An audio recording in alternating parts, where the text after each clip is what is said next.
ભગવાન કૃષ્ણનું એક એવું સ્વરૂપ જે છેલ્લા અનેક વર્ષોથી પોતાના ભાઈ અને બહેન સાથે આપી રહ્યા છે દર્શન. આવતીકાલે અષાઢી બીજ એટલે કે રથયાત્રાનો પર્વ છે.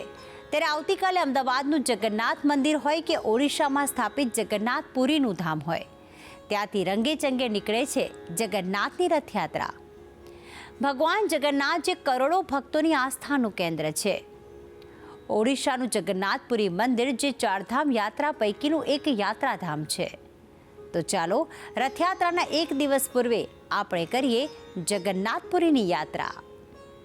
કહેવાય છે કે બદ્રીનાથ ધામ એ સતયુગનું, રામેશ્વર ધામ એ ત્રેતાયુગનું, દ્વારિકા ધામ એ દ્વાપરનું અને જગન્નાથપુરીનું ધામ એ કળિયુગનું.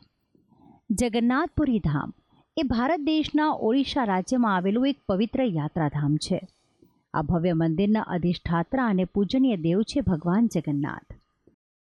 આ મંદિરમાં ભગવાન કૃષ્ણનું સ્વરૂપ એટલે ભગવાન જગન્નાથ પોતાના ભાઈ બલરામ અને બહેન સુભદ્રાજી સાથે અનેકો વર્ષોથી બિરાજમાન છે. શાસ્ત્રોના ઉલ્લેખ પ્રમાણે આ ત્રણેય મૂર્તિઓ અપૂર્ણ છે. તેમ છતાં ભક્તો જ્યારે આસ્થાપૂર્વક ભગવાન સમક્ષ શીશ ઝુકાવે છે, ત્યારે ભગવાન જગન્નાથ તેમને પૂર્ણતાના આપે છે આશીષ. કલિંદ શૈલીમાં બનેલું અને કળિયુગની ધરતી પર અત્યંત મહત્વના ગણાતા આસ્થાના કેન્દ્રોમાં ભગવાન જગન્નાથપુરીનું આ ધામ વિશેષ મહત્વ ધરાવે છે. કહેવાય છે કે 1200 વર્ષ પૂર્વે આદિ શંકરાચાર્ય દ્વારા આ ધામની સ્થાપના કરવામાં આવી હતી. આ મંદિર જેટલું દિવ્ય અને ભવ્ય છે, તેટલું જ ચમત્કારો અને આશ્ચર્યોથી પણ ભરેલું છે. મંદિરના શિખર પર લાગેલું સુદર્શન ચક્ર શહેરના કોઈપણ વિસ્તારમાંથી આપ જોઈ શકો છો. કોઈ પણ સ્થળથી આ ચક્ર જોવા પર તે આપણી સામે હોય તેવું જ લાગે છે.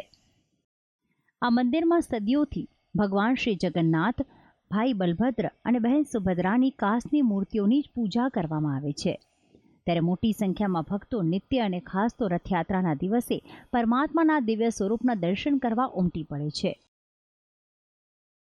આવતીકાલે જ્યારે રથયાત્રાનો પર્વ છે, ત્યારે સમગ્ર ભારત દેશમાં બે રથયાત્રા એક અનેરું જ મહત્વ ધરાવે છે.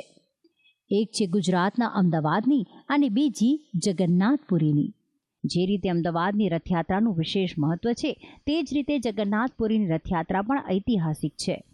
કારણ કે અહીં 1 કે 2 દિવસ સુધી નહીં, પરંતુ 10 દિવસ સુધી ઉજવવામાં આવે છે રથયાત્રાનું આ સુંદર પર્વ. ત્યારે કેવી રીતે ઉજવવામાં આવે છે પુરીમાં રથયાત્રા, આવો જાણીએ. भगवान जगन्नाथ जी की अनेक लीलाओं से एक श्रेष्ठतम लीला है जगन्नाथ जी का बीमार पड़ना. जब भगवान जगन्नाथ जी आषाढ़ मास के पहले ज्येष्ठ मास होता है, उस ज्येष्ठ मास में जो बीमार पड़ते हैं 15 दिन तक, तब वो भगवान के कोई दर्शन नहीं कर पाते.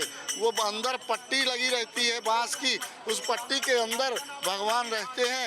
उनके विशेष जो विश्वावसु वंश के जो सेवक लोग हैं, वो अंदर रहकर भगवान को अपने सामर्थ्य से अधिक सेवा करते हैं. भगवान का जो है औषधीय कार्य है उसको करते हैं.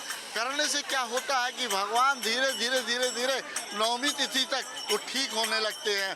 और 10वीं तिथि को उनको 10 मूलारिष्ट 10 मूल एक दिया जाता है, जो कि उसके लिए भी स्वतंत्र वैद्य नियोजित है. वो वैद्य लोग आते हैं और भगवान जगन्नाथ जी के 10 मूल बनाते हैं और भगवान खाते हैं. उसको खाकर आषाढ़ शुक्ल द्वितीया को भगवान बाहर निकलते हैं, रथ में विराजमान होते हैं. रथित्वाभावनम दृष्टा पुनर्जन्म न विद्यते. वहीं पे भगवान वामन रूप में यहाँ विराजमान होते हैं रथ में. રથયાત્રાના પર્વ નિમિત્તે જગન્નાથપુરીને સુંદર શણગાર કરવામાં આવ્યો છે. વિવિધ સુગંધિત પુષ્પોથી સજ્જ આ યાત્રાધામના દર્શન કરવા મોટી સંખ્યામાં ભક્તો ઉમટી રહ્યા છે અને બસ રાહ જોઈ રહ્યા છે કે ક્યારે ભગવાન જગન્નાથ મંદિરથી બહાર આવે અને તેમને ઘર આંગણે દર્શન આપે. જય જગન્નાથ. ભક્તિ સંદેશ, સંદેશ ન્યૂઝ, ઓડિશા.